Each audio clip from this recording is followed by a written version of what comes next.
Շնորհակալություն հարգելի պարոն քաղաքապետ, հարգելի գործընկերներ, սիրելի երևանցիներ։ Պարոն Մեսրոպ Մանուկյան, թափանցիկությունից եք խոսում, չլինի որոշել եք Քոչարյանի ցուցակով պատգամավոր դառնաք, հիմա ժողովրդին թափանցիկ ասեք էլի այդ մասին։ Սկսել եք կոստյում հագնել ավականու նիստերին, չհաշված մյուս նիստեր էլի ավականու։ Թափանցիկությունից եք խոսում, ասեք, որ 2024 թվականին 130-ից ավել բակ է կառուցվել Երևանում, 2025 թվականին նույնպես 130-ից ավել բակ է կառուցվել Երևանում։ Արդիականացվել է ողջ քաղաքի լուսավորության համակարգը։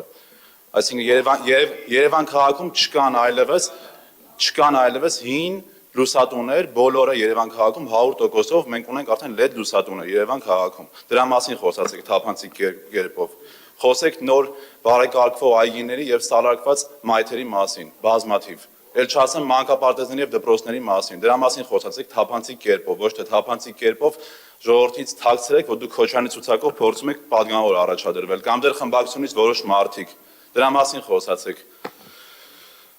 Իսկ ինչ վերաբերում է ավտոբուսում չվճարողներին, Ժորժ ջան, տուգանում ենք, տուգանելու ենք եւ ոչ մի կերպ չենք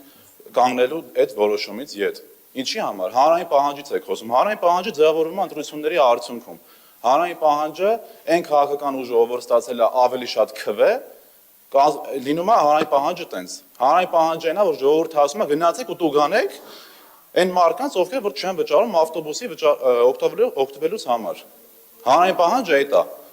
Հանրային պահանջը այնա, որ Երևանցին արժանապատիվ Երևանցին ցանկանում է ունենալ արժանապատիվ տրանսպորտ, որը այսօր Երևանի քաղաքապետարան ամեն կերպ գնում է դեպի դրան եւ քայլ առ քայլ դա երևում է, ուղղակի դուք չեք կարող ասել, որ չի երևում։ Եվ ասում է, որ տուգանեք այն մարդկանց, ովքեր որ չեն ուզում վճարել այդ արժանապատիվ տրանսպորտին օգտվելու համար կամ այդ ճանապարհից ետ կանգնողների համար։ Կամ ասում է պարոն Սուքիասյանը, քաղաքապետարանը միջոցառումներ է կազմակերպում ամանորյա կամ Երևանի միջոցառումների հետ կապված։ Ես չեմ հասկանում, պարոն Սուքիասյան, մանկապարտեզ չեք ուզում կառուցենք, դպրոց չեք ուզում կառուցենք, միջոցառում չեք ուզում անենք երեխեքի համար, բա դուք ինչ եք ուզում անենք ընդհանրապես մենք։ Այս ամենը խոսում է ձեր քաղաքական ինքնության մասին։ Ուրիշ ոչ մի բանի մասին չի խոսում այս ամեն ինչը։ Ասենք ո՞նց եք պատկերացնում, լավ,